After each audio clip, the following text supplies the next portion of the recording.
Welcome to a special episode of the Defund DOC podcast. I'm Linda, and with me is my co-host, Daniel J. Sims.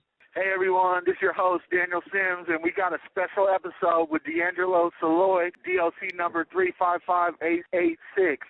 Everybody in the joint knows him as Killa Ca. He's the CEO of Say It With Me Records. He's got 2 tracks to share with the audience today. The Hard Way is first, and the second is Pain. He's South Seattle's greatest. Since I'm North Seattle's, the next rising podcast star, I can speak the truth. Killa Ca is a hidden jewel that's been locked up unfairly for far too long. His musical talent speaks volumes to the struggles and hardships he's gone through, which transcend these prison bars. So everyone, please welcome Killa Ca. What's going on? What's going on? How's everybody doing? Please tell our listeners a little bit about yourself.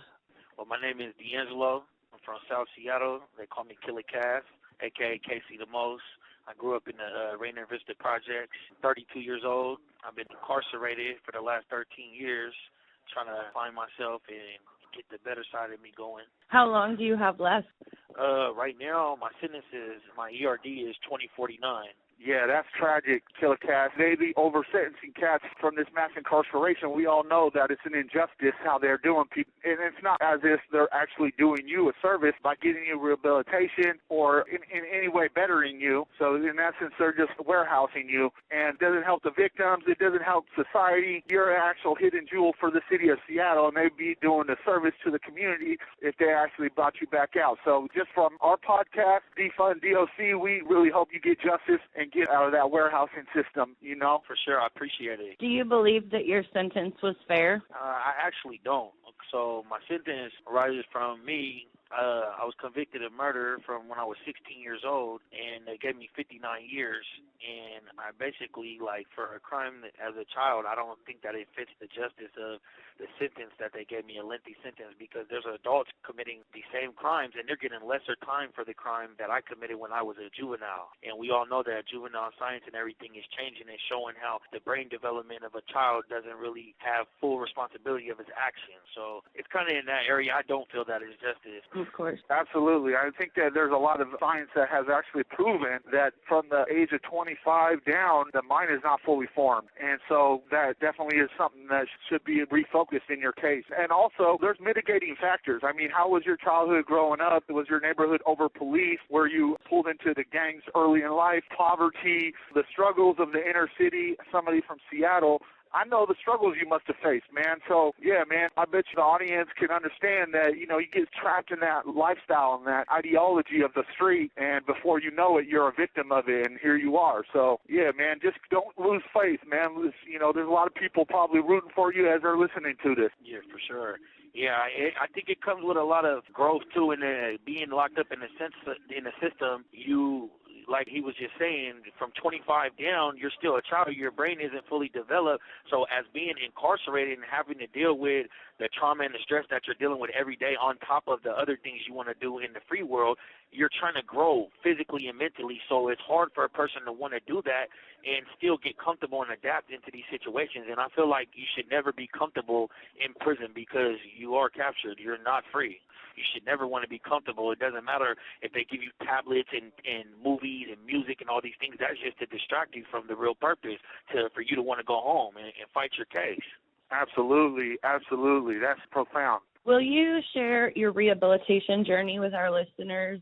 So my rehabilitation part, I came into the system when I was 19 years old for other charges, and then they charged me as I was walking out of the gate with the murder. So at 19 is when I officially got charged for something that happened when I was 16. So during that time, I was still a teenager. I was coming into the system and things like that, and I didn't really understand fully what was about to happen to me. But at the time, when everything did reveal itself to me, I started to think okay, well, there has to be something behind all of this. It's not all going to just happen for no reason. what am I going to do? So I started trying to better myself because I knew I was better than the situation I was in. But the people that noticed me growing up and that reflected on everything, the mistakes that I made, they reflected only on the bad that I did and never would reward me for the good things I've done in life. So if people are doing that their whole time, I'm going to only think that I'm a negative person, which I'm not. But I started looking at who I knew I was and didn't want other people to judge me based on just what I could show them. Basically, like, don't judge a book by its cover because you don't really know what's inside of it. So I start reflecting on myself and looking for my hidden talents and everything that I was good at and what good could I do for my community if I was to come back. And I have like a big influence on a lot of my young bros and people from my neighborhood and things like that. And I don't want them to ever have to go through the things I went through, because this is horrific. Nobody should have to go through this and be away from their family for so long and have to go through the stress and trauma that this thing causes. Prison causes a lot of trauma towards people. So during that time, I started reading books, I started working out, educating myself, anything that could keep me from thinking about my release date, because that release date was not real to me. I didn't think I was going to get out when they first sentenced me, because I was sentenced originally to 59 years, and that was the beginning time. But I knew I wasn't going to do that. And since then, I've already went back on appeal and knocked off 18 years of my sentence. So that's why I say the 59 years first, because I've been resentenced already. But it just told myself at that time, I'm not going to be doing all this time. So what are you going to do? You need to find yourself, find D'Angelo, find what D'Angelo needs to do without all these distractions that the streets came with me being blinded out there by them. Wow, I'm 100% positive that's going to resonate with a lot of people when they hear that, because you basically face somebody holding a gun to your face. You know, the system is essentially holding a gun to your face and saying, here, you got to go and do this time.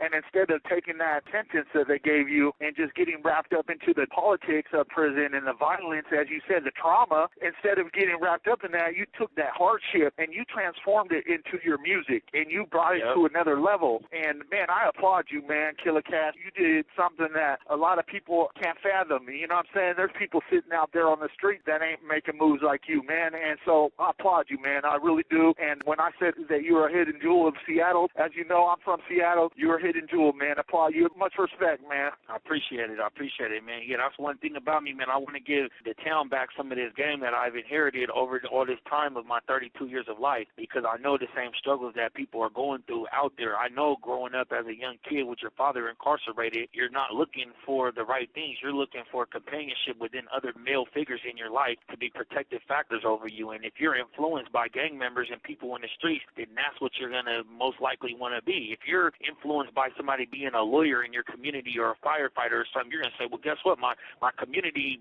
mostly pushes out firefighters or lawyers, so guess what? I'm going to be a lawyer too. But unfortunately, my community was pushing out gang members, and it was survival to me. Yeah, wow, homie, that is amazing, man. You know, I actually wrote on that, man. You just educated me, man. So you're saying your father was incarcerated?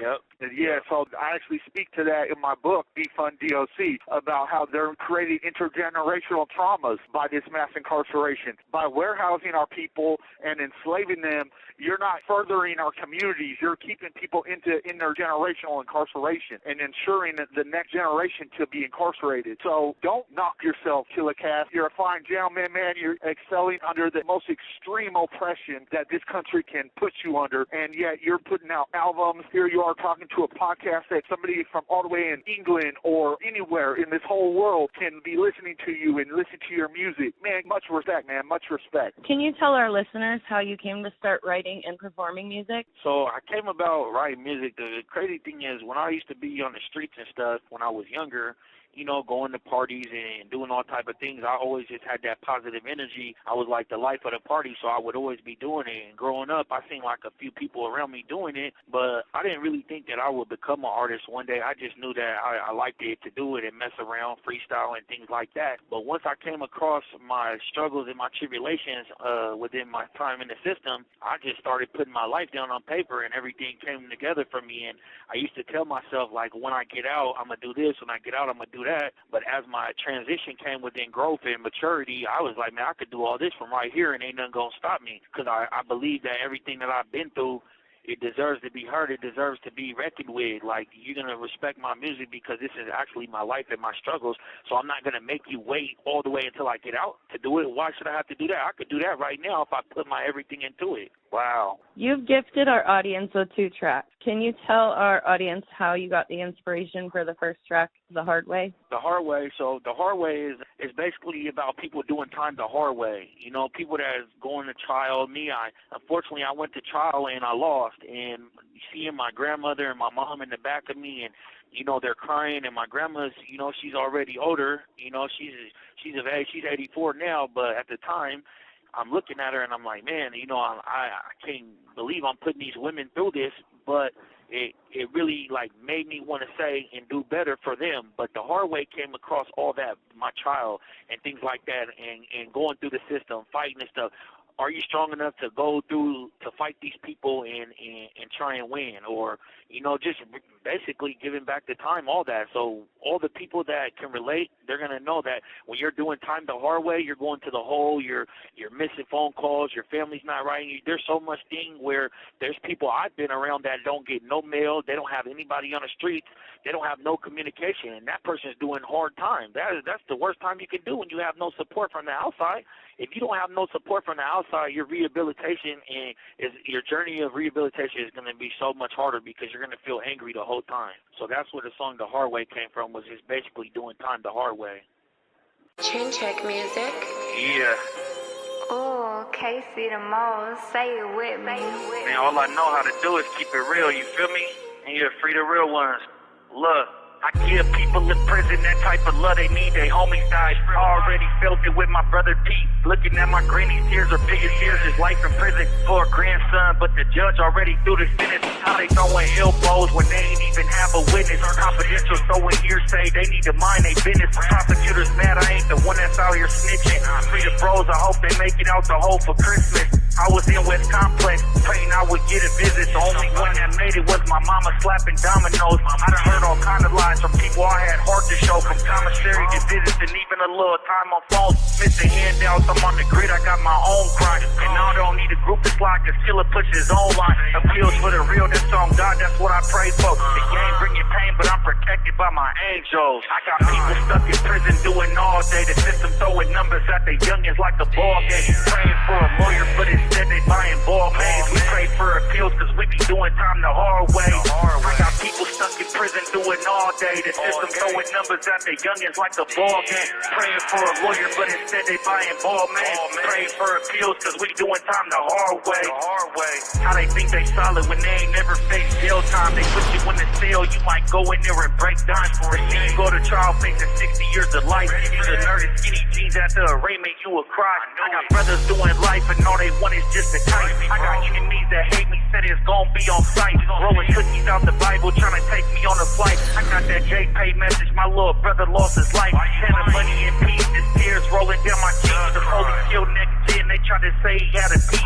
Locked down for 10 years and you don't know the way I grieve. Told Bubba keep his head up like his brother when he sleeps. RP the little soup and RP the little street. I done lost so many people, my sister's glad it wasn't me. What's the time on the roller, y'all don't care if I ain't free. Yeah, I got it out the mud, so shout out to Doe G. I got people stuck in prison doing all day. The system throwing numbers at the youngins like a ball game. Praying for a lawyer, but instead they buying ball games. We pray for appeals cause we be doing time the hard way. I got people stuck in prison doing all day. The system throwing numbers at the youngins like a ball game. Praying for a lawyer, but instead they buying ball man.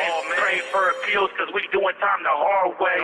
This game is all bad as breeds, snakes, rats, and fiends. The paperwork explosive, now he said he wanted to murder me. I'm really from the block, won't fight Trey, I got some curve dreams. We fighting for the currency, he DOA emergency. We hiding in the house and that was way before our quarantine.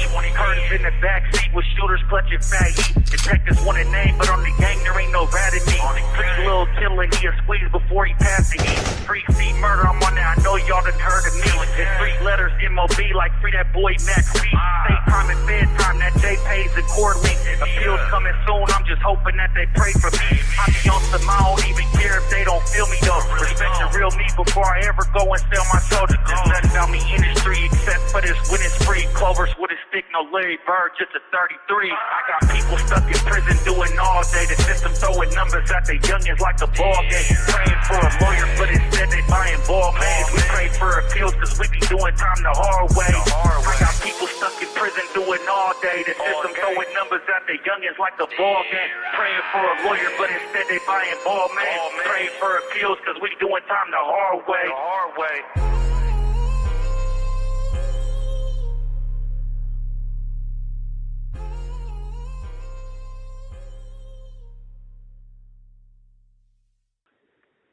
Can you tell our audience a little bit about your inspiration for the second track, Pain? So the second track, Pain, I I was sitting in my room, and I see things on TV and stuff like that, like I said, I've been incarcerated since I was 19, so I missed all my 20s, and I missed a lot of my life growing up. And even as a child, I missed the normal things that a normal child was supposed to grow up to and have, and just normal things. My life wasn't normal as a child. So pain came from me sitting in my room thinking about when I was a child and all these things that I never had that I want to have when I get out. And I was like, when I get out of here, I'm never coming back. Like, literally, my mindset tells me that I'm going to make sure that I never come back to prison. And everything that I've been through, it's a painful journey, but it gave me the lyrics and everything. It gave me the motivation to write that song, literally sitting there telling myself I'm never going to come back here. Chain check music. Ooh, Casey the most, say it with me. One day I'm going to get up out of here, and I ain't never coming back.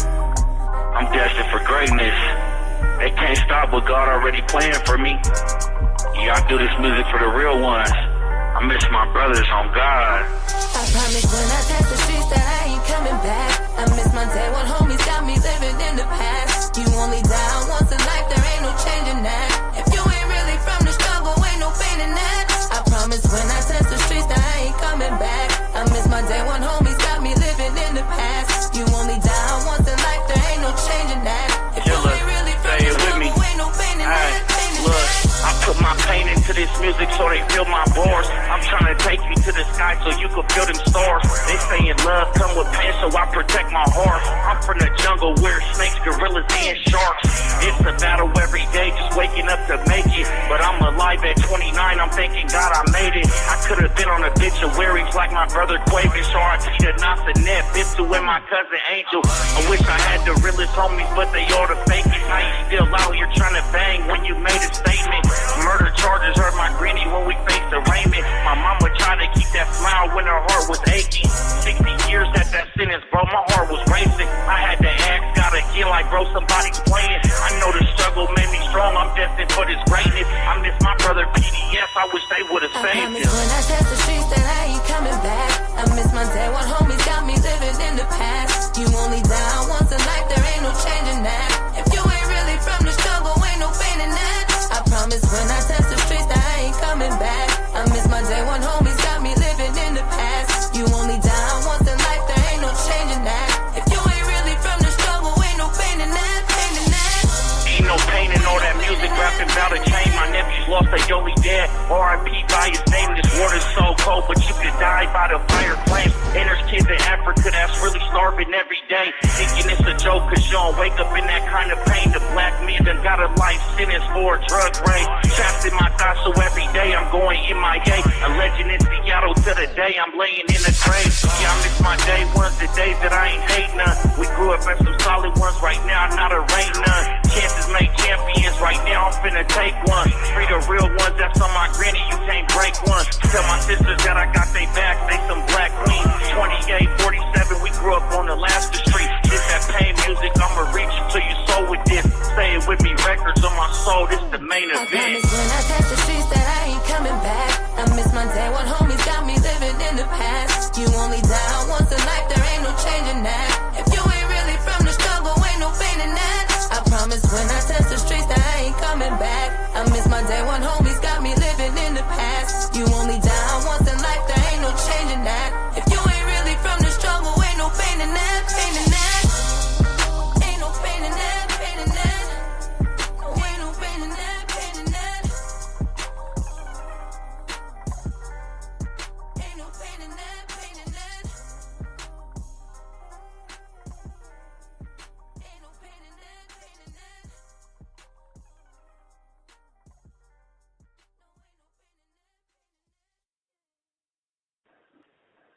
Wow, that's amazing, Killa Ca. And I can speak to it too, man. You're an inspiration to people in prison. I've known you for some years now, and man, I know that you're a rehabilitated person, man, and you won't be coming back given the blessing of another chance. And as you know, man, Defund DOC is all about prison reform, and one of the reforms is that, you know, you don't incarcerate people longer than rehabilitation takes. And rehabilitation is not a selfless thing. It's a process that, you know, the government has to be involved in. Currently, the government is in the practice of enslaving us instead of helping us. So, yeah, we're trying to further your aims, man, and try to get you out of prison someday, just like I'm trying to get out of prison, man. So I applaud you, man, on that track. You too. I appreciate it.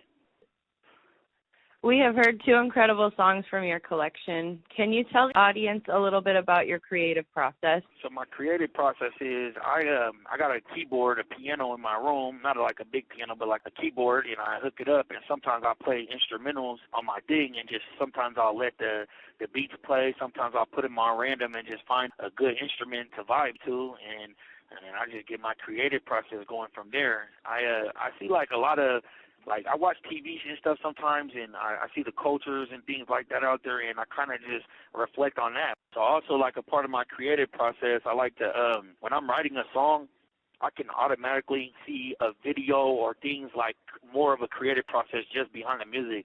I hear ad-libs, I hear sound effects, I can make a video, the digital and all that. Like, I see everything as I'm being creative with my music. I like to build everything. So, like, that's what limits me, is being here to where I can't use my full capabilities, and DOC doesn't offer us the programs or anything like that for our creative process and our talents and things like that in that fashion. So if I was able to do that, like if I had a computer and I can go there and make a video and edit all my music and everything on my own, and it'd be over. My creative process is immaculate, but that's why I never give up on myself. I still write down all my thoughts and everything that I come with my creative process. So you've never been trained in processing music and creating the hooks and the melodies and the rhymes, and you've never been formally educated or trained in that? Well, no, they don't have any real classes here in DOC to teach you nothing like that. And, you know, everything that I've done is just basic knowledge of just, you know, growing up and watching the music game, how it is and things like that, watching producers and things like that. Now, I used to only categorize myself as an artist until I knew that my skills were up to be able to produce and do all the other things, but I haven't been able to really been in a real studio to do those things. Yeah, that's profound. Yeah, that's one of the main things that Defund DOC is about. That is educating people and having them release with actual careers. So by the reforms that we're speaking on at Defund DOC, we're talking about if you have an interest in music and releasing some music or editing or becoming a producer, you're going to be getting trained by actual people that know how to do that. And that's the same goes with tattooing, all that. You know, why are you stunting people's advancement in careers? You know, you got a skill, you got a talent, you know what I'm saying, that should be bolstered and accepted and promoted. Instead, you're being oppressed. You know, they're not given the opportunity to showcase the true Killa Ca and what you could do for our society and for our country. And so, yeah, man, I applaud you for being able to do what you did from the cell. You know, there's no music shop, there is nobody in here promoting your music. So I applaud you, man. I applaud you. Well, thank you, man. I appreciate that. You kind of already answered a little bit of the next question, but my next question is, as an incarcerated musician, can you share whether you are supported in any fashion from DOC in this career? Not at all. Yeah, like I was saying on the last question, DOC, they don't fund these type of programs for us, the things that would really help us and benefit most of us. And most of the people that have far out release dates, or your release date's not like within a year or 5 years, they tell you you're not a priority to most of the classes that DOC give us. So you're telling me I can't educate myself in certain trades because I'm not getting out within a couple years? What if, you know, there's appeals and everything that go with that? So anything could change around any day. So why aren't you preparing me to actually being rehabilitated? You're not rehabilitating me. You're just housing us. That's all you're doing. Yeah, that goes hand in hand with the statement that a lot of people that have been to prison can resonate with, is that they'll spend more money on bullets than they will on books, you know? Exactly. That's not bettering our society. That's not bettering us. There's releasing people, and 83% are coming back. And we know why that is because they're keeping us uneducated, and they're warehousing us, surrounding us with violence, and then they expect you to get out after all that trauma that you suffered, you know, I mean, in prison, being surrounded by all this oppression by the guards, the guard brutality, the prison administration corruption, and then the inmate violence, the inmate politics. Man, you know, all the dangers that you're enduring, and then you're getting released with basically, $40, or now it's $300 gate money, and you're supposed to start a life with that. The odds are stacked against you, man. So we applaud you, man, for continuing your rehabilitation despite the fact that DOC is not helping you. And if defundDOC.net can do anything, we're going to try to bring education back across this country. Thank you, Killa Ca, for speaking your truth. I appreciate you too, man. You guys doing a good thing right here. How do you feel about the state classifying you as a slave and stealing your rightful wages for your labor? And do you think prison slavery is a violation of your human rights? Of course I do. So, like, as for instance, me, I work in the food factory, and you make about $1.50 an hour. And, you know, you working 8 hours a day, you're not really making much money. And at the end of the month, you're taking home something so light, like that's a light bill. If we was on the streets, we would never be able to survive on that. But you're working as hard as people that's working on the streets. You're working sometimes harder than them. We're working in a factory, so you know it's fast slave work. So I don't feel like it's right, and I do feel like it is a violation of my human rights because I'm working harder than people on the streets, and I'm getting paid less than them. Yeah, that's definitely one of our main issues at defundDOC.net is to end prison slavery. There's a lot of people that are in ignorance in this country thinking that slavery has been put to an end, but in fact, they have just actually changed the name of it to mass incarceration. And you're a prime example, man. You're a hard, studious person, and you have to endure this hard labor just to survive in prison, you know, and just continue doing what you're doing, man. We appreciate you telling the audience your truth about how you feel about them violating your human rights, about this being a crime against humanity, stealing your labor. That's a kleptocracy. So I applaud you. Yeah, thank you. Can you share your perspective on your treatment by guards within DOC? So that's another thing. So there's some guards, you know, that come to work, they do their little gig, and then they go home, and they're not really too much of a hassle. But then you got guards that just, they take their badge into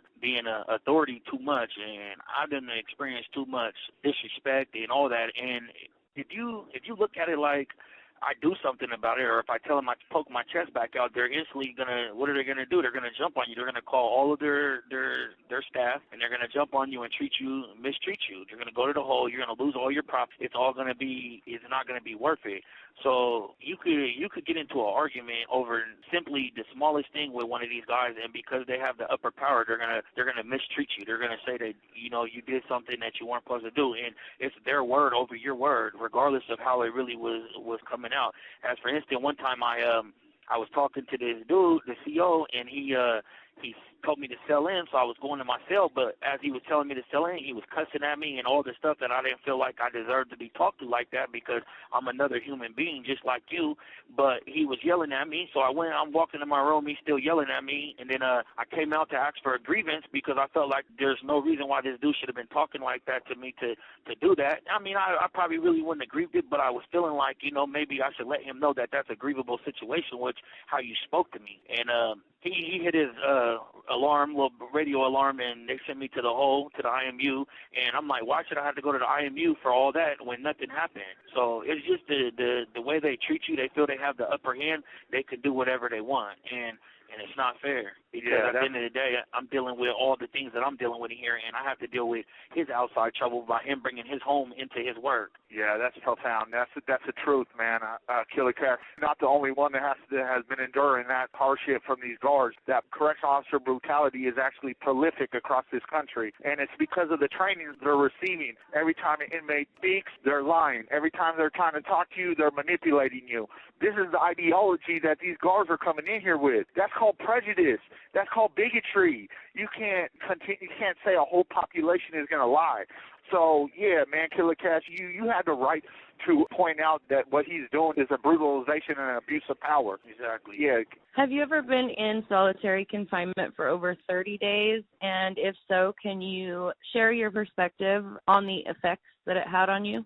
Yeah, so the longest I ever did in solitary confinement was 90 days. To me, that was a super long time because I'm not somebody that likes to be in solitary. I like to do my time out here on mainline where I can educate myself with my books and have my tablet and things like that. That, you know, be in contact with my family, the emails, things like that. So for 90 days, not having none of that stuff, it really was traumatic for me, and the reason why is because when I think about when I was back in juvenile, I really didn't used to like being in the juvenile and being away from my family, and every time I would, it would kind of bring something out of me, like not really so much of a fear, but maybe it could have been. It could have been fear of being alone and being away from your family and things like that, just being a child. But so when I was in there now, it brought me back to that type of feeling, to being alone. I'm far away from my family. I can't call them. I don't have my proper things to keep myself calm, stress free, and I was just really in anxiety. Really took over me while I was there, and to be honest with you, like, so many things passed through my head, and some of them weren't they weren't appropriate for me. Like, I just, sometimes you think like, damn, what would be if I didn't live? Would people care about me, or these type of things? Because that's what they're doing to you. It's it plays a mind game on you.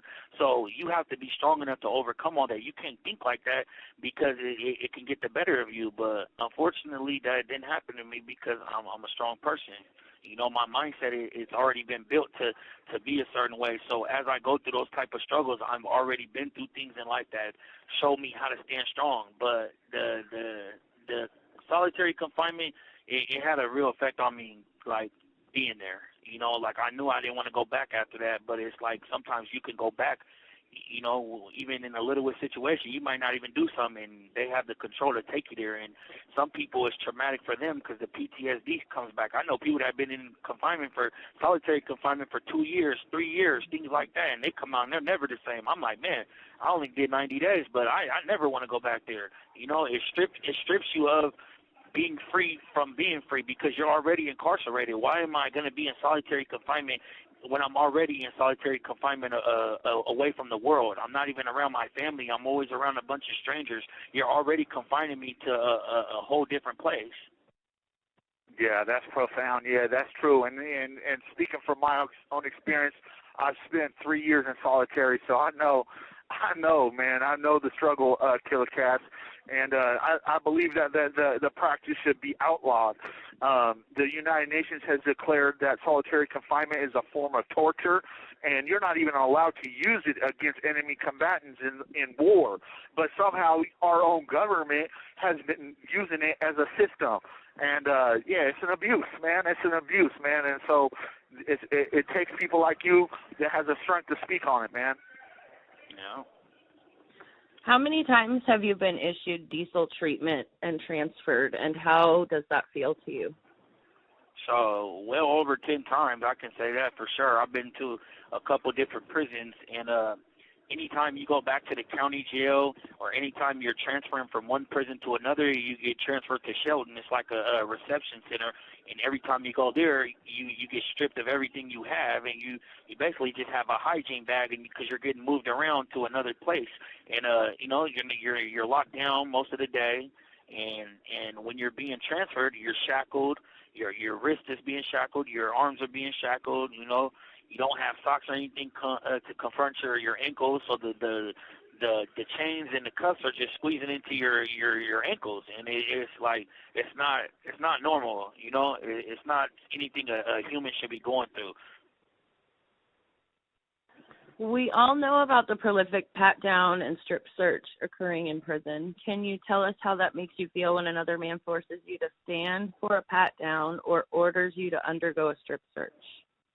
Degrading and embarrassing. It's like, it's just like, that's personal. It's personal for your body. That's your own body. So you want me to show you my body naked and all these things that, in the world, in the free world, if somebody's running around showing their stuff to you, it's not okay. So why do I want to show you myself? So it's degrading. I don't know. I really don't like it, to be honest with you. And some people say once you had it a couple of times, you get over and get past it. I don't think any right man in his mind can get past a person strip searching him. Absolutely, man. I have to agree with you, man. Killa Ca. I believe that stripping another man down is a form of sexual assault, man, and they're getting away with it and creating a system around it and making it like it's okay. And you know what? It's not okay.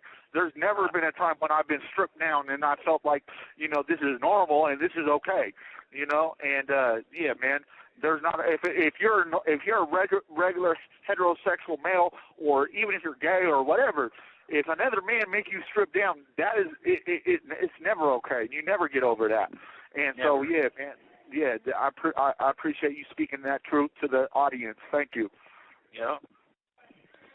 Can you share your perspective on the lack of effective treatment and higher education in DOC? So, like I was saying earlier, if you have a release date, your ERD is stretched out like far, like mine right now is 2049.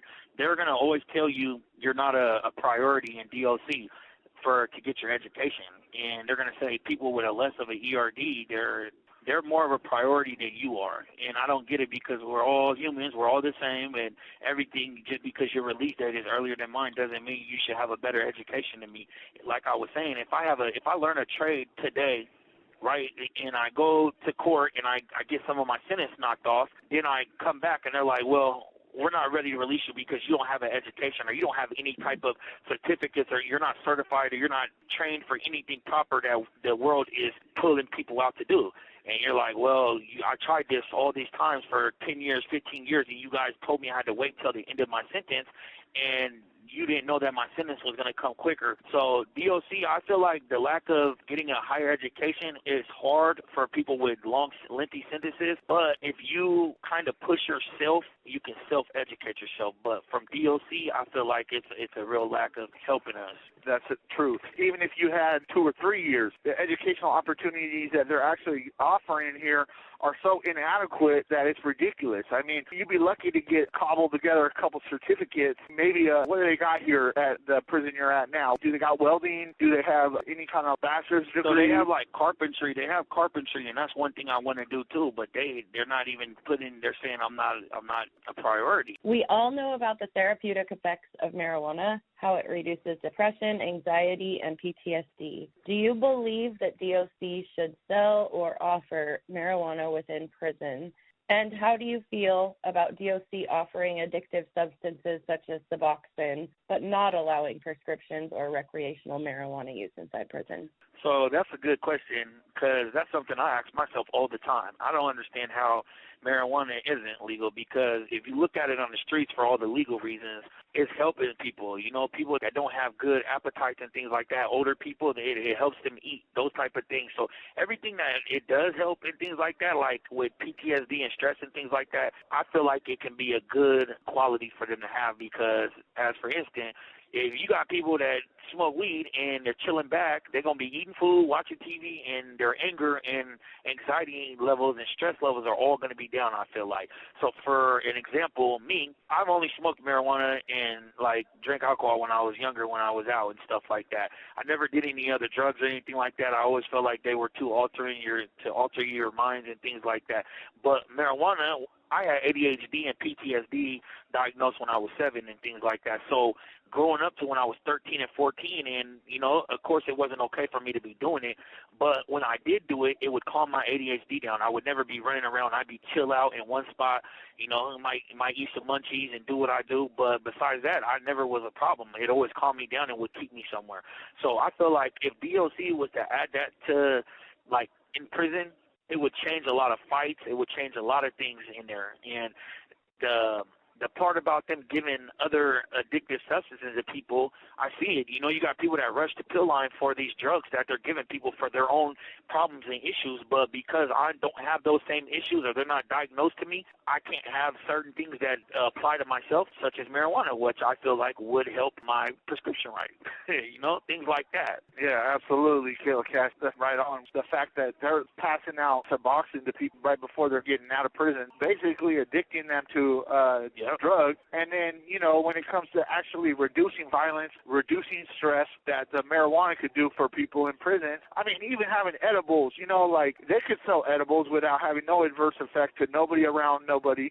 And they don't want to do that because, in their opinion, they want to be the ones that prescribe these high addictive drugs rather than a natural substance. And that doesn't make no sense to a lot of people, man. So, yeah, that's definitely a truth there. I feel like when you said to prescribe them too, they're not going about helping us mentally and finding out what issues we have or what are the mental health problems that we all experience. There's a lot of people around here that have mental health issues, and they're not in a mental institution. They're in prison with other people that don't have mental issues. So if you put a mental health person and a regular person in a room together, and one of them has mental health issues, the other one, he's just dealing with life struggles, everyday situations, and stress and all these things that prison brings to him, he has to be the one basically big enough to say he's not going to fall victim for this mental health person that's in his room. He has to be the one that says, oh, I know this guy isn't in his full mind, so I'm going to just go ahead and be the bigger person, which you shouldn't have to deal with. For example, I'll say I was in a room one time with somebody, and the person, wouldn't wash their hands after they used the restroom. And I'm like, that's really bothered me. I'm like, hey, man, you got to wash your hands. And the dude literally was just like, yeah, he'll do what he wants. So in my mind, I got offended. And, you're going to get aggressive. You're going to do all these things. But to do this to this person is not right. So in your mind, you're like, well, this person doesn't even know what he's doing. But who does it fall down on? It falls down on DOC for housing this person in here. So if I'm somebody that doesn't have the capabilities to control my anger and all the things that I want to release, then I'm going to get in trouble. I'm going to be put out as a bad guy. Why did you put your hands on this guy? Why did you do all these things? Well, how do they know that he didn't do all that to me and I just protected myself? They're not going to never look at that. They're going to look at it like you should have never did it at all. But that's the way it is.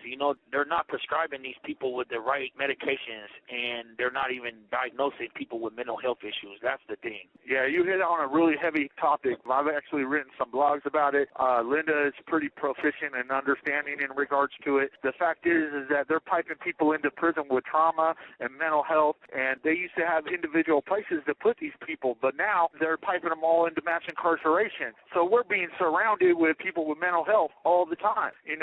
Linda would tell you in regards to the last diesel therapy I got, diesel treatment, the mental health guy I got into a fight with, he basically attacked me, and I had to defend myself, and it happens every day in here, and it's like you can't survive in here without interacting with mental health, and we're not mental health therapists. Like you said, we're struggling with the oppression and the guard brutality and the prison politics and the prison violence, and next thing you know, we're also having to deal with somebody that's talking to themselves and, putting hands on you or doing whatever, and you're like, man, I don't know how to deal with this. So, that's a real thing. Yeah, for sure it is.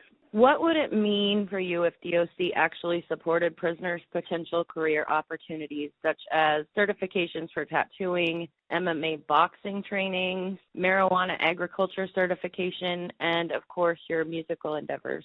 I feel like if they supported that and gave us the opportunities, as you said, a lot of more people would be coming home successful. They would be properly trained. They would have trades and all these things that would show that I'm certified for all these things. Now, if I, like as in my situation, I could say I have all these things under my belt, all these things, but if I've never been to a school with a degree or all these things, they're going to say, well, you're not really certified in these things, right? But I know everything else about it. But with the music thing, I feel like I could accomplish so much by them giving me that opportunity.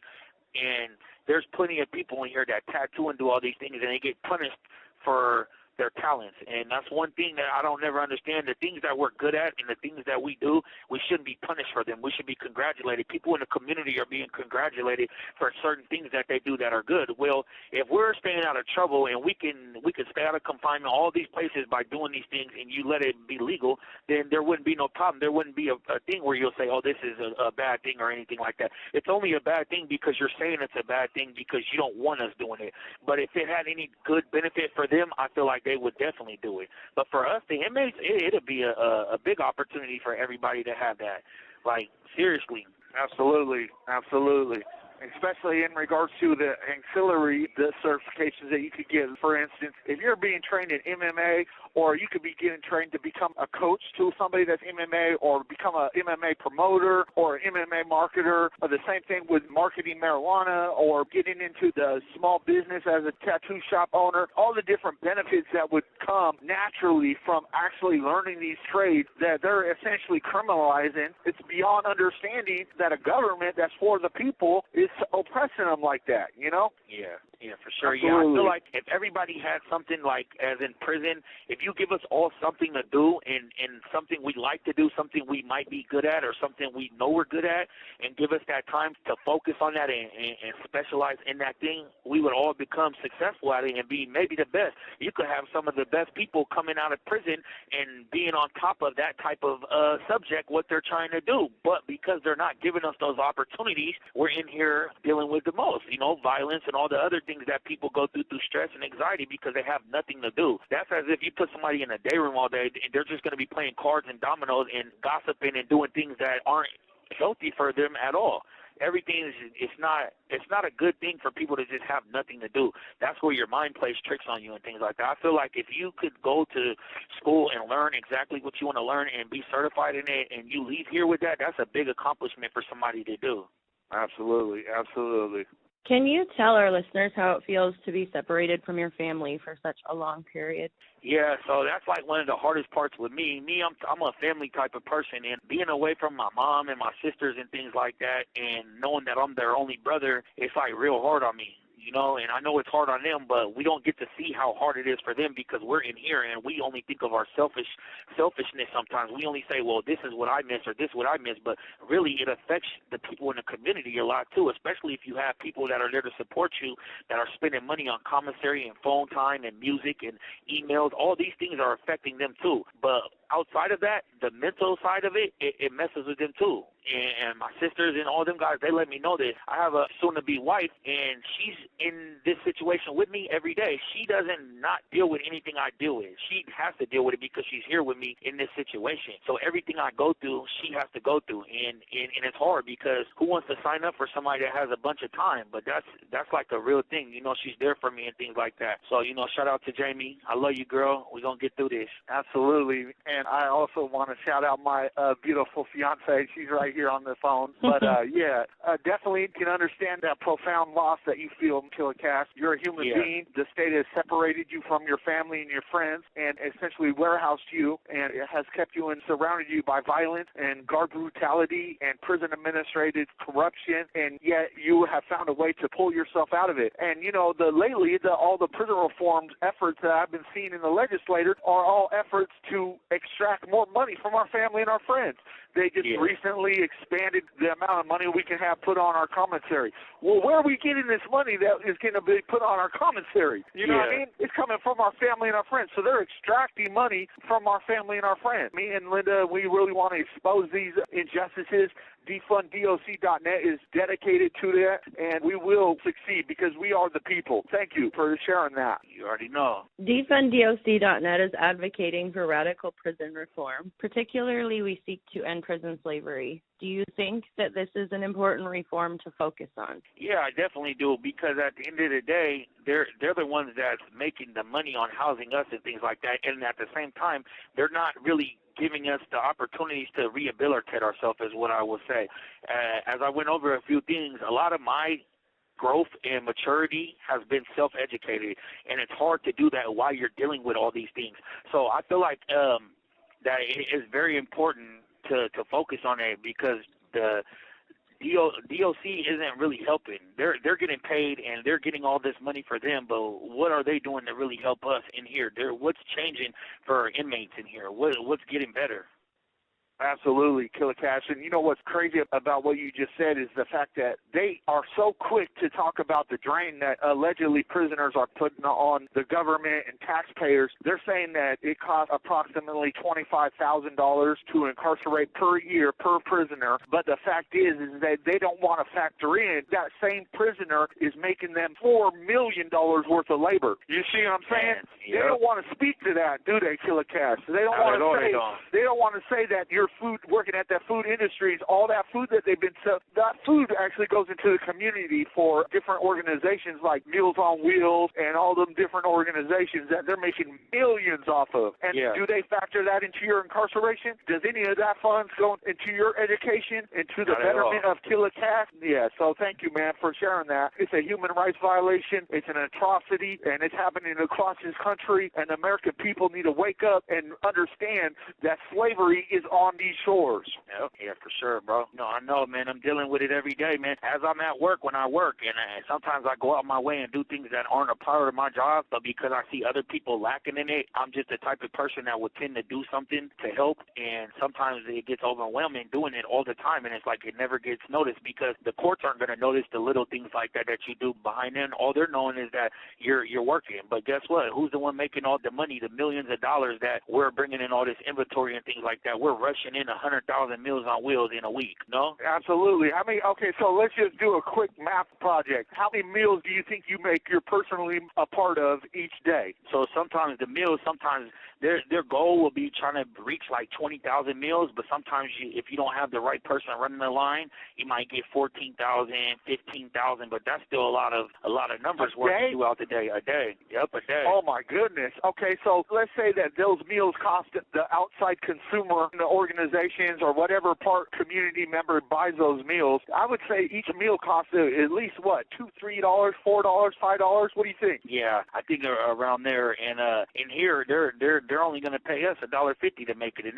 they're going to make millions. That's ridiculous. So in essence, you're making 20,000 meals, and they're making at least $5 a meal each meal they're selling to the community on these organizations. That's absurd. And we're in here suffering, and we're surrounded by violence, and we're having no education, and it just gets progressively worse. The legislators are not bringing any kind of real reform towards sentencing. I mean, how are they going to lock you up for 50 years for something that allegedly happened when you were 16? Yeah, it blows my mind, bro. And they haven't. Another thing too within that type of topic, I would say, is for people that are incarcerated for crimes that happened when they were juveniles and kids and things like that. How come there isn't any programs right now for DOC that is getting funded or anything like that to help children coming out of the system to rehabilitate? Say you have a child, as for example, in my situation, that came from the streets, and all I knew was the streets when I was out.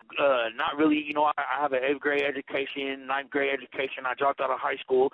Right now I have my GED and all that stuff, but besides that fact, what classes do they have to show that somebody wants to change? Because I can come in the system and want to change and do something different, but I've never been approached with this situation. And also on the juvenile development situation, when you're going back to court, they want to know what you've done to change. What type of maturity can you show, and all the things that show that you're not incorrigible of change. And if they're not offering us classes or any type of programs to say, hey, we're going to grab you 20 people that are here at this institution, and once a month we're going to run classes, and at the end of the class we're going to evaluate how you did, where's the growth, and everything is showed that I'm trying to change and go out my way, then how are you supposed to know that I want to change and be better for my community? How are you going to tell me that I can be different in my community if you're not giving me the time or the opportunities to want to? And that's the thing, because I've been surrounded by people that never want to do anything, and they don't do anything with their time. But I'm somebody that wants to do something different. I want to get out and change my community and do youth at risk and gang violence and stop gang violence in my community, because I was a part of that tore me down, and my friends that died real young and things like that. But if they don't have any classes in here right now that can show that I want to change, then it's hard, because there's not going to be any type of paper trail to show them what I've been doing, because I do these things on my own time. It's something I do out of my own day. We seek to turn all prisons into treatment and career centers. Do you believe that would result in a reduction in recidivism? Yeah, so I feel like if you have a lot of these things that are rehabilitating people for the right reasons and certain areas that they need to be helped in and things like that, like as we went into the mental health treatment and all that type of stuff, I feel like it definitely would.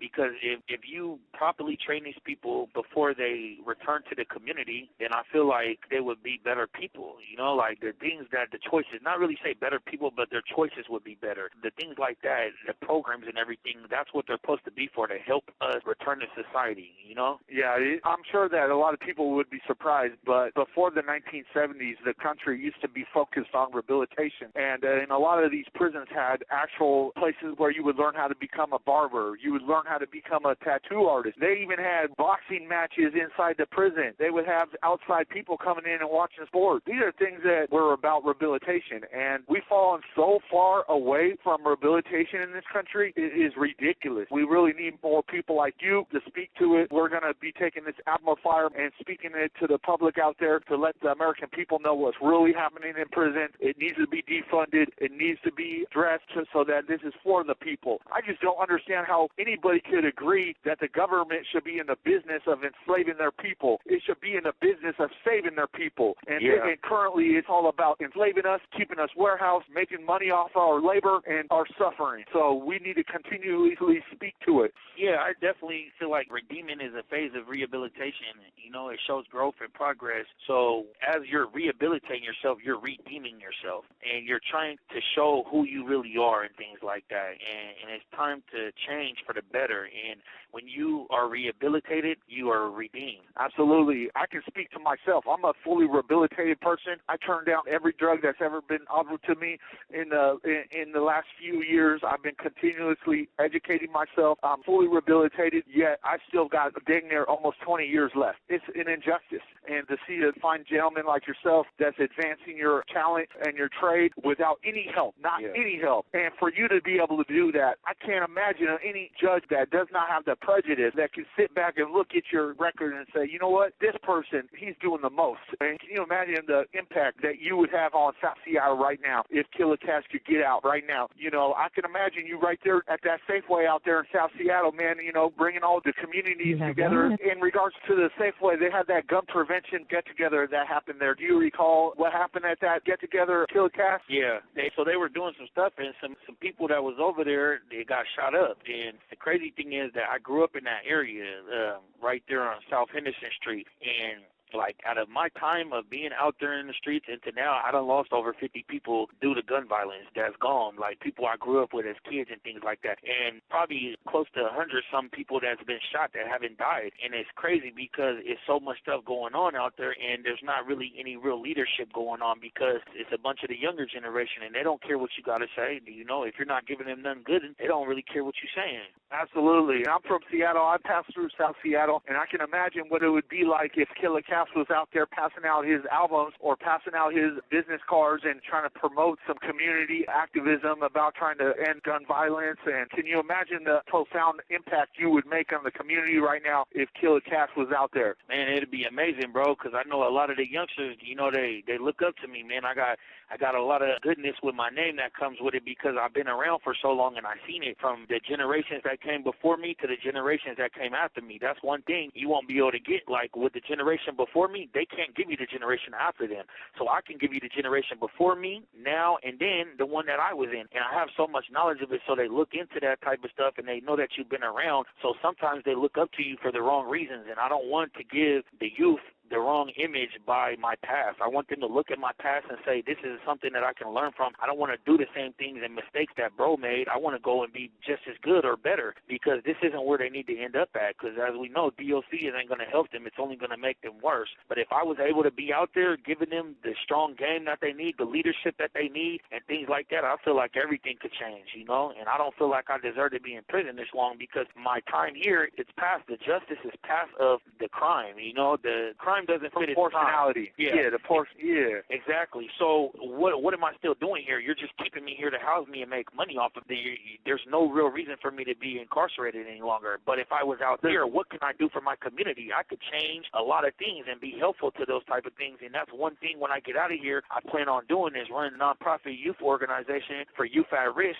And it's going to be called Far Aways, and the acronyms for that stand for Futures at Risk. Acknowledge when a youth struggles, because when a youth is struggling, you're only looking at him for the trouble that he's making. Oh, you're being bad, you're doing all these other things. But behind all that, what is he going through? Has he been in a household that's been neglected to him? Has he been through the streets? Has he everything that he's been through? Why is he acting up? You're not acknowledging the real problem. You're only acknowledging that he's being a troublemaker. So I want to kind of get to that. Yeah, absolutely. That's exactly what a lot of people have been speaking about in the injustice of the mitigating factors. They're not taking any of your mitigating factors. You grew up in a family where your father was incarcerated, even though you said that you kind of kept him at arm's distance because he was incarcerated. At the same time, you're looking around, you're kind of getting absorbed into the gang culture because you don't have a father there. And none of that is being taken into account, that you were growing up in poverty, that you were enduring the gang culture. And American culture itself, it's almost like a rite of passage for us in the inner city to go to prison. Like, it's a cool thing. You got to get that badge that you've been to prison. And that's another part of the system that is corrupt. This system has a lot of people at a disadvantage, and they're preying on us. Yeah. And I definitely think that that's one of my things. I would like to give you some acclamation in regards to your nonprofit that you were talking about. Me and Linda, that's what our passion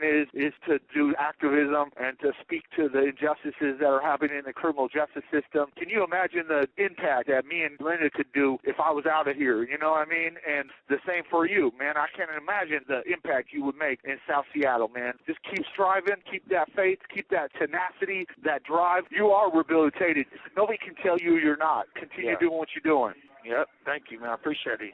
We seek to reduce all sentences for non-homicide offenses down to 8 to 10 years and all homicide cases to 15 to 18 years. Essentially enough time to get treatment and a degree. What do you think about that? I feel like that's exactly what we should be entitled to. If I have this right amount of time to change and give myself a trade and get a degree and understand what I want to become when I'm outside of prison, I feel like that's the best thing that can happen. But because they're not really offering that, then it's not really an option and it's not an idea in my head. But there's so many people that go through that. And, there's people like me and DJ that have our vision set on bigger things. We believe all these things are going to happen when we come out of here because we know we will get out of here and we're going to get out of this situation. So we're preparing ourselves for that. There's a lot of people incarcerated that don't prepare. They think it's over because DOC doesn't give them any type of light at the end of the tunnel. Absolutely. And, that's the thing that we're trying to promote is that let's roll these sentences back to a reasonable amount. This is the thing. Is it not corrupt and immoral for the state to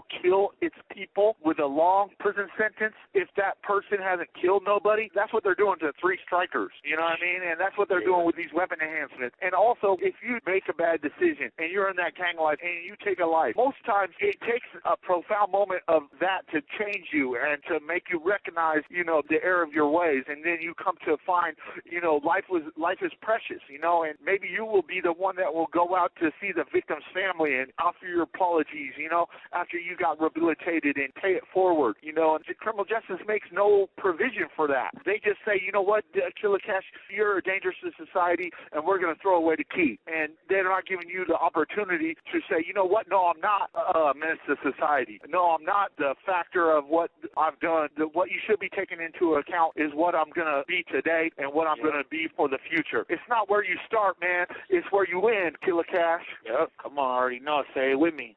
I already know. Absolutely, man. Like I said in the very beginning, you're a hidden jewel for the city of Seattle. You'll be a blessing to be back in the town. Someday the town will bring me back. I've been down for 20 years, and someday I'm going to be out there shining like a diamond, bringing a lot of shine to the city, too. We just got to constantly remind the people of the state of Washington and the country that this system is corrupt, it's evil, and it's taking our people down the wrong road. It started from a place of hate, of slavery, and racism, and prejudice, and we need to get back to a place of love. You know what I mean? Yep. Our government should not be in the business of enslaving our people. It should be in the business of helping their people. So let's continue to bring these conversations to the forefront. And I know you're doing your part, Killa Ca, with your talent and your music, and just keep doing what you're doing, my guy. Yeah, for sure. That's one thing, like you were saying with the hate part and love. I don't hate my community. I love my community. So why would I want to come to my community and cause damage to it when I want to love it and help it and flourish all of the youth to be what they're supposed to be? But if you have only negative influences out there and you're not really changing it, then what do you get? You get negative things. But I don't hate my community. That's what I want to say. So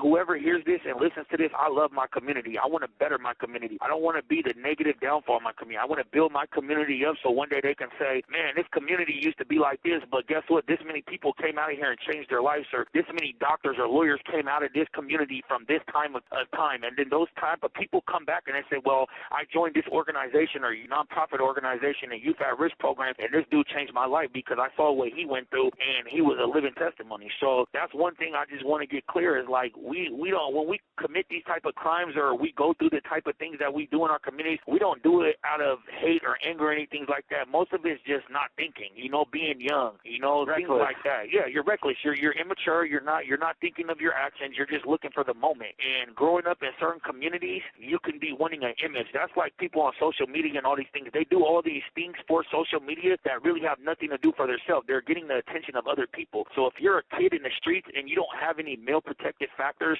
like a father in your house or an older brother and things like that, where are you going to look for the male protective factors? You're going to the neighborhood because the older people are telling you that they care for you and things like that, but they're leading you down the wrong road. But I don't want them to get the wrong idea. We're trying to change this, We want this to be better for our community. We want to be out of here so we can make a change and show you I don't need to be in prison. I'm not a threat to my society. I'm a jewel to my society. Absolutely, Killa Ca, and I can attest to that. And likewise, I love the city of Seattle. I've been gone from it for over 20 years. It's an injustice that people are being incarcerated for so many years and being kept away from being a part of the community. And I could tell from the way that you just spoke, the passion that that you have for your youth and your community and what you could do if you were released right now and what you could bring in regards to gun violence and the profound impacts you would make, man. I know I would make a profound impact in North Seattle right now. I know it's off the hook in regards to drugs and all the different crimes that is happening in North Seattle. So, yeah, man, I applaud you, man. Continue to strive to excel, man, because no matter what they say, your release date, whatever they say it is, don't give up because you got light at the end of this tunnel, man.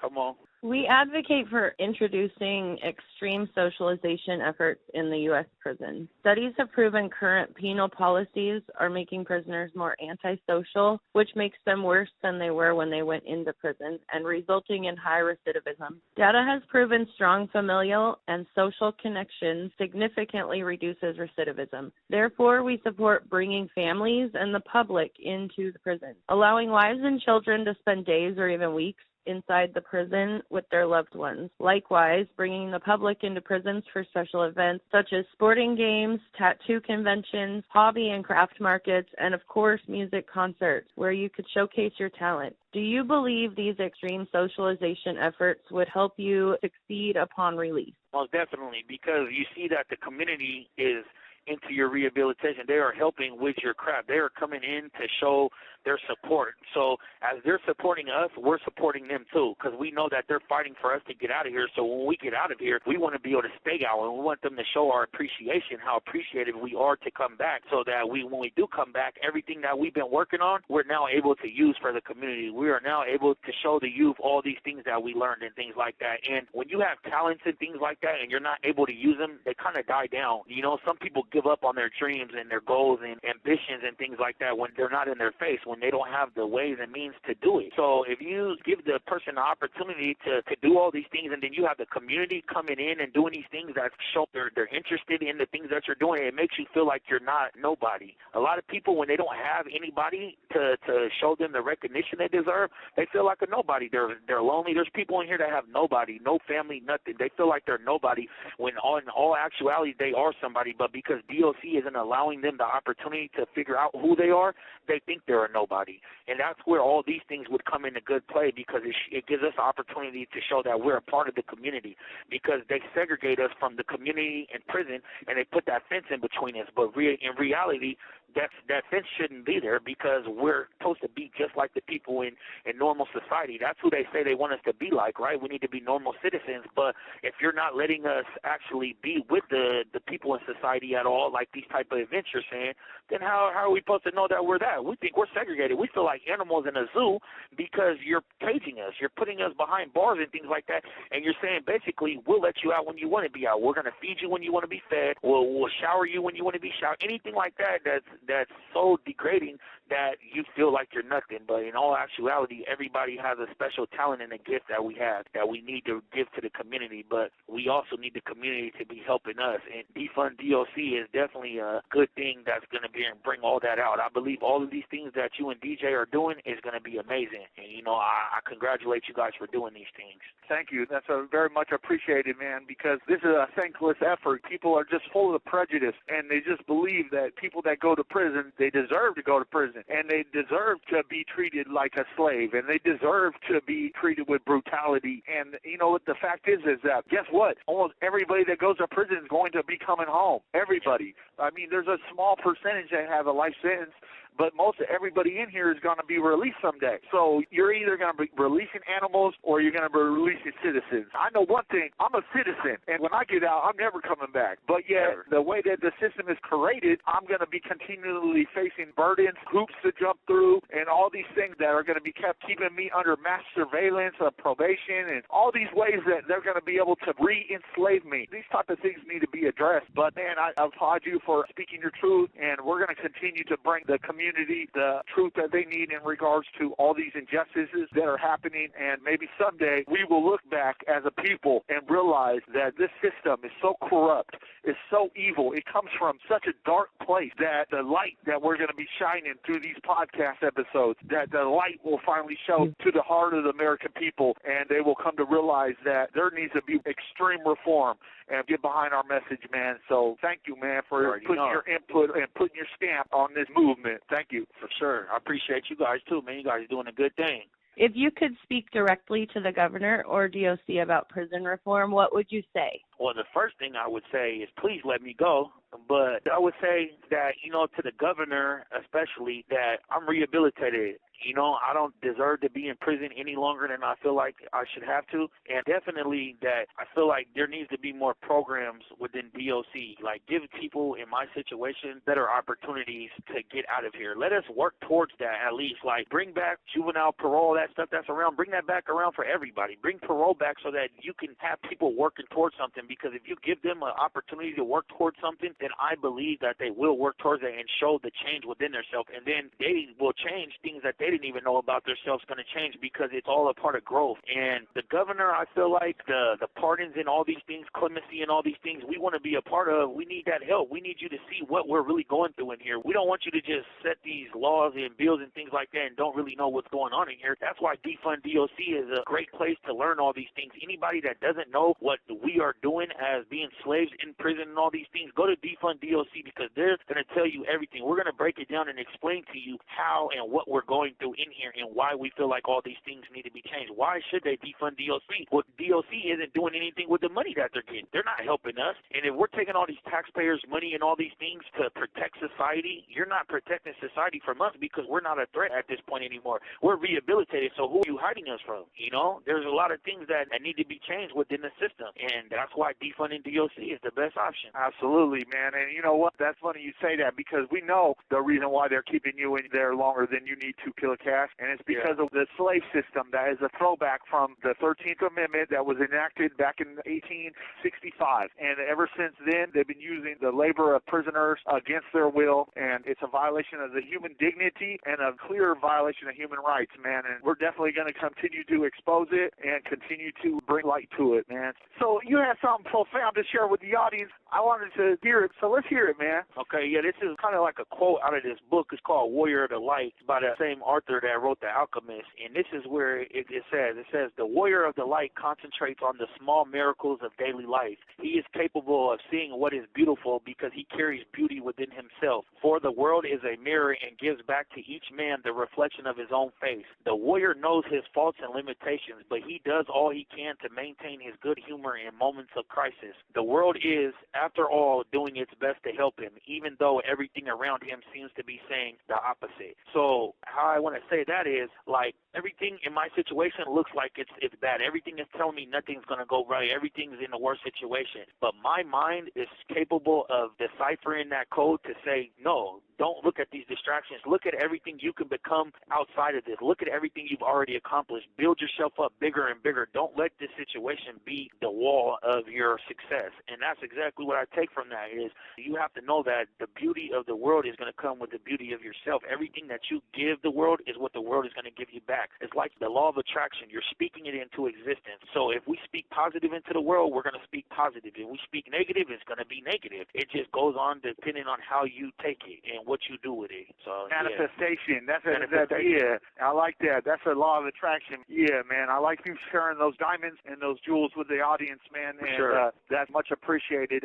So as we close, how can people get your album? Is there any social media? Like, tell people how they can connect with you, man. Okay, so first of all, my music is on all music platforms. I'm on Amazon, I'm on YouTube, Spotify, SoundCloud. I'm on all the music websites that you can go to. Anything digital stores and stuff like that, my music's in those. My Instagram name is Killa Ca 53. TikTok, Killa Ca 53. YouTube, you just type in Killa Ca with a $, CA $. And, I'm on all music platforms, man. I hope, everybody will go out and stream my music, man, see my vision, see my success, see everything that I'm accomplishing and why I've been down. Because everything that I've done has been done since I've been incarcerated. And it's been basically myself doing this with my soon-to-be wife. She's a producer, and she's doing everything. She don't like me to call her that, but that's exactly what she is because she's learning all that shit on her own, and it's hard. But, I've been doing everything on my own, and I just want the world to see who I'm going to become because once I walk out of here, you're going to see exactly who I was supposed to be and why I was supposed to be out of here. Everything that I'm working hard for. And, I just hope that my music can inspire you. Anybody that you have incarcerated that's locked up, tell them the same thing. They could type in Killa Ca CA$, on JPay. My music's available on Securus, anywhere. Go and check me out, man. It's Say It With Me Records, man. We're trying to make you say it with me. Yeah, I like it, man. I like it, man. And yeah, my fiance, you know, she should be getting the same type of titles that you said your fiance should have of producer. She be editing and producing these podcasts. I mean, it's a struggle. You know, she's promoting Defund DOC, and you know, she don't get nothing but hate from some people, you know, that are ignorant to what's really happening in this country. And yeah, man, so it's good that we give applause to the people that deserve it, you know. And your wife helped you produce those albums, so yeah, she definitely deserves it, man. So, hey, let me ask you a question, Killa Ca. What are you going to do if we could get your albums to go viral, man? If we could get people out there to stream your stuff, to buy your stuff, to promote your stuff on social media, to share your music, what would happen, man, if you were able to raise some money, man? What would you do with those funds? So my big goal eventually one day is to build a studio for, you know, a part of, like, my youth at risk thing, too. That kind of goes with that. I want to one day be able to build a studio, performing arts center for kids that are going through these situations that like to do music, but they have no resources and things like that. And one day I eventually want to put my money into something like that to where I can give back to the kids that are interested in music and things like that. I want to build like my own little music school. I want to go through the proper procedures to learn everything myself and things like that, and then give the opportunity to kids out there and stuff like that to come in there and learn themselves to where they can get all the game from me, because I got a lot of game, man. Don't judge this book by its cover, because I'm here. And that's one thing I want to tell you. You know, we all have an amazing situation going on, but it's unique. You know, everything we do, you know, we're chasing our goals and our dreams, and everything is there. But I would definitely be putting that money back into the community. Wow, man. You had the opportunity to say that you would dump that money into your defense to get out of prison, but instead you were talking about some charity and some altruism. That shows your character, Killa Ca.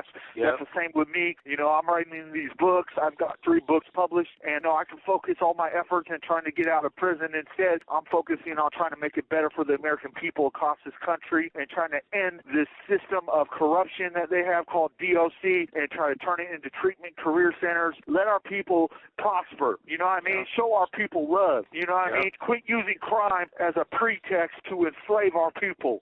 Let's stop that. So, yeah, man, I applaud you. That shows your character. That shows who you are as a person, that you would spend that money into some kind of positive community self-development. That's amazing, man. And ladies and gentlemen, listening to this, please share this podcast. Please buy this man's album. Promote this man. He's worthy. And stay tuned. We're just getting started. Say it with me.